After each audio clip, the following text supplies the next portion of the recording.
Hey guys, Colbert here. Welcome back to another Raid Shadow Legends video. If you haven't seen my video yesterday about some giveaways that I'm doing, and just saying it before we start that I have giveaways for gems and takeovers, I'll be doing them for free. As long as you participate, you subscribe to the channel and check out the previous video. There's more info about it over there.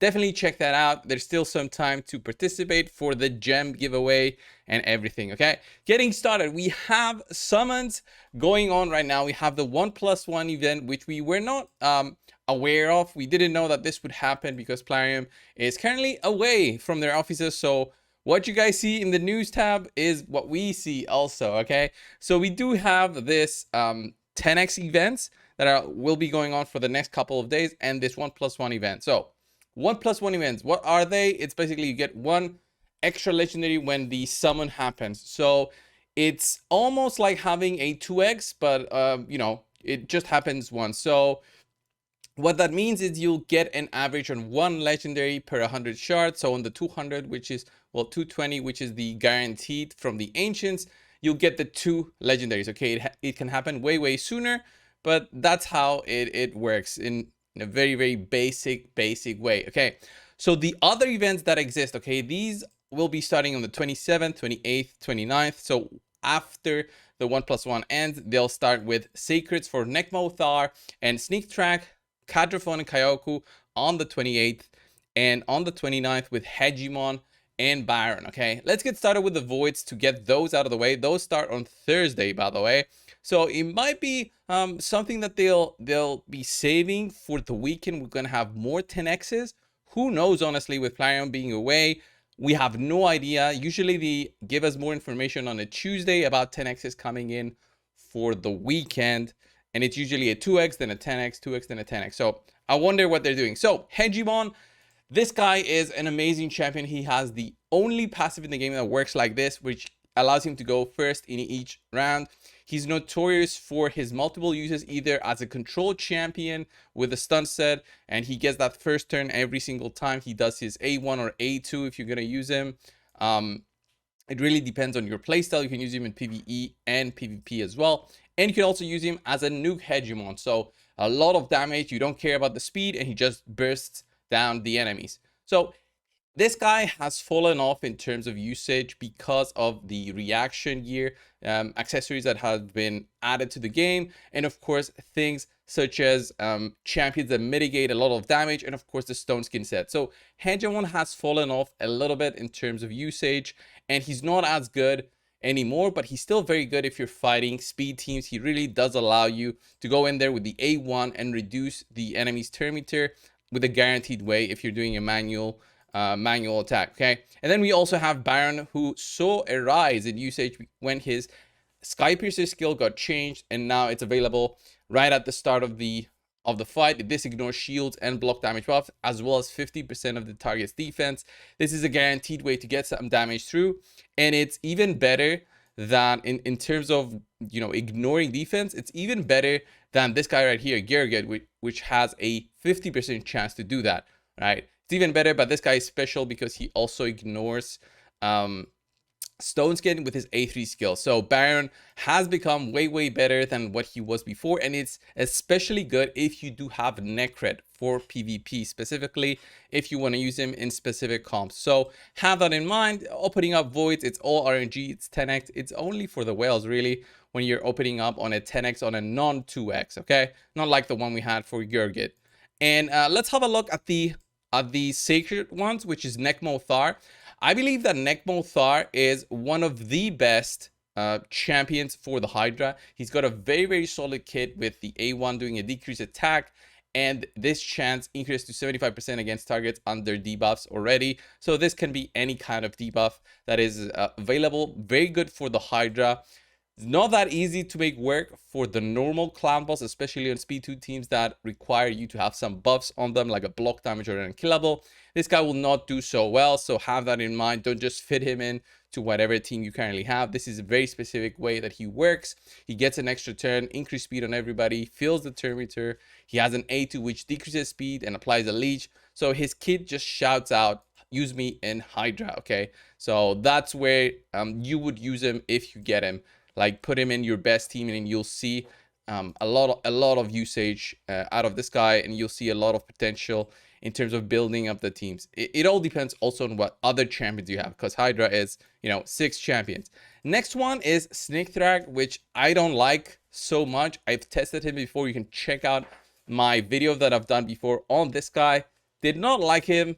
I didn't see the reason that this guy was placed like this with the reflect damage buff. It doesn't work as well as it's promoted, I guess is the word that I'm looking for. Reflects 50% of the damage this champion receives back to the attacker. So an additional reflection that he has, it doesn't work as well. It's not as good as the deflection that Geomancer has. If that was similar to what Geomancer had, then this guy would be the legendary version of what Geomancer does currently in the game. And then what are the other 2 champions? I think it's Cadrafon, and let's have a look at the news again. So it's, yeah, Cadrafon and Kyoku. So Kyoku is more of a clan boss champion, but is used in other areas as well, especially usable, I would say, for, well, the faction wars. But the ally protection plus block damage allows for Kyoku to, you know, take up a lot of damage and not actually get hurt because of the block damage. And this champion actually brings in some damage of her own, so have that in mind if you're gonna build her. And then finally, Cadrafon is, I would say like MVP of arena defenses and champions used against Warlord. Okay, champions used against Warlord because he hits very hard with this skill. This can actually do a double hit. He has a big AoE, and he also gets a benefit of extra 40% damage when he's got a Veil or Perfect Veil. So have that in mind if you are looking for something very, very specific. All of these champions have their own uses, and it's better to just go and watch a specific champion guide video if you're gonna get any of the 6, or you're trying to get any of the 6. So coming back to the 1+1 event, this is the one that I'll be probably pulling my shards for. I am like 70 shards into pity. It doesn't really matter because I've got like 55 here. I don't know if I'm gonna open up using my gems, but I want those extra legendaries every time because of this thing right here, the faction guardians. So as you can see, the faction guardians for my account is not yet complete. There's still some factions that I don't have, especially Shadowkin and Demon Spawn is the ones that I want to push and get the plus 10 speed. There's also the Ogryn tribes, which I don't really care. Skinwalkers, again, I don't really care. And then Battle Lords, this would have been nice, but I have like a big lack of champions in the Battle Lords faction. This is just for the extra plus 10 speed, I would say. But it's not, this is not something that I'm hoping to get anytime soon. Or I would say I want Demon Spawn champions. That's what I want. Okay, let's go with some summons to close off the video. I hope you guys are having good holidays. And yeah, as I mentioned at the start, definitely check out my previous video on the giveaways that I'm doing. It's got a solid amount of views, so a lot of competition, but there's a lot of things to be given away actually to everybody. So Bugstucker there, great but farmable for the new dungeon, the Sand Devil. Okay, we have no events going on in the weekend, I would say, or do we? Siege Hulk. Oh, actually, this guy. I was looking for this guy for Faction Wars to make my Faction Wars team a little bit faster. He hits pretty hard. All right, with this, he places the increased attack on himself and then attacks all enemies. Very strong skill. As an epic to use for just getting faster Faction Wars runs. And then let's do another 10. Getting quite a few epics, but I want that 1+1, right? I want that 1+1. Okay, Marksman, Tree Filler, Bone Knight. This should be my last 10 pull. Should be the 50th or so. Let's just hope we get it right now, so I don't have to dip into the gems, but it might be the case. So let's do another 5 here. And I basically hope that I get it somewhere along these 5 gems, these 5 shards. Okay, we got a Dune Strider. Nope. Fleshmonger, pretty solid rare on his own because he applies a decreased defense. Then a Diabolist. And then, ooh, an epic. Okay, what do we get? Another one of this guy, Lordric. Didn't get any of the new ones or any of the rares needed for the fusion. So I'm still struggling to get Gnishak, but I will eventually get him. So let's go, and I'll just keep on buying 11 shards every time, just so that I don't dip into my gems too much. So we do a single, and then we do the temple, and we hope and we hope for the best, right? Okay. Boom. Let's see. Let's see. Come on. Looking for. I wouldn't mind a Prince Kaimar. I do Prince Kaimar. That would be a nice one. Chonaru, Alaric. Nope. Not what I was looking for. So let's go and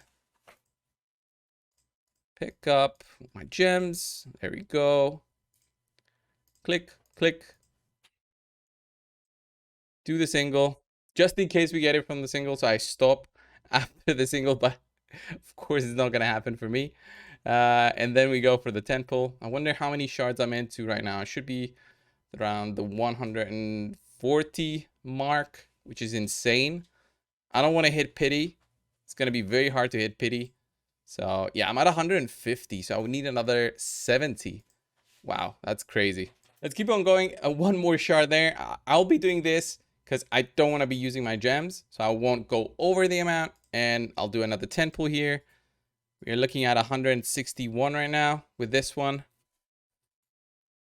So what is it going to be? I wonder. I got Sikara. None of the new ones. None of the new ones. It's just not happening today to get the new ones.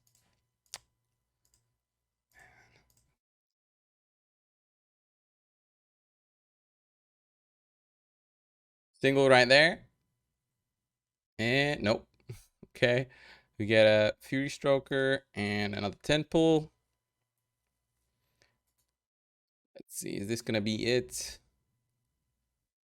Eothar, Alika, and an Aina. Nope. Medicus. And then another 10 here. Oh man, am I gonna hit pity again on ancients? This is like top tier bad luck today. So yeah, 183 so far. Hopefully these will be the last 20 or so shards, because I'm gonna be hitting pity anytime soon. The next 20 or so shards will be the 220 mark again. This is like the second time that I've done this in a video, where I had to go all the way. Okay, we actually hit it.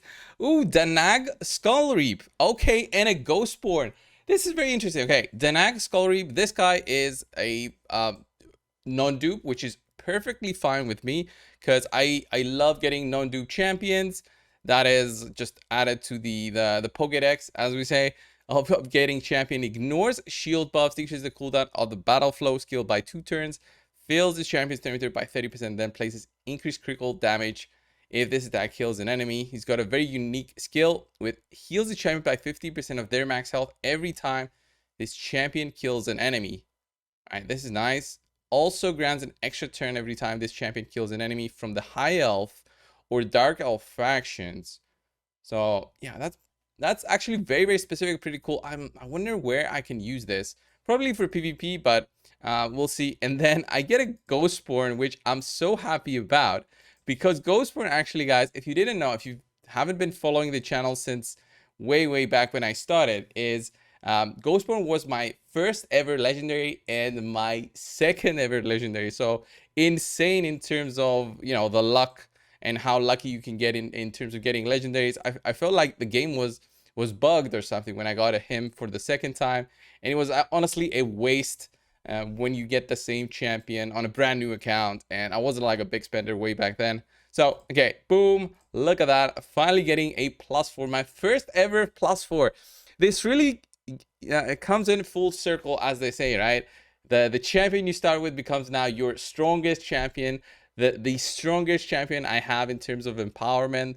My first ever +4 that's actually on my account and not on a test server account. So he does get some small amount of speed, extra crit rate and crit damage, attack percent, resistance, accuracy, which he doesn't really need, but does get some use out of.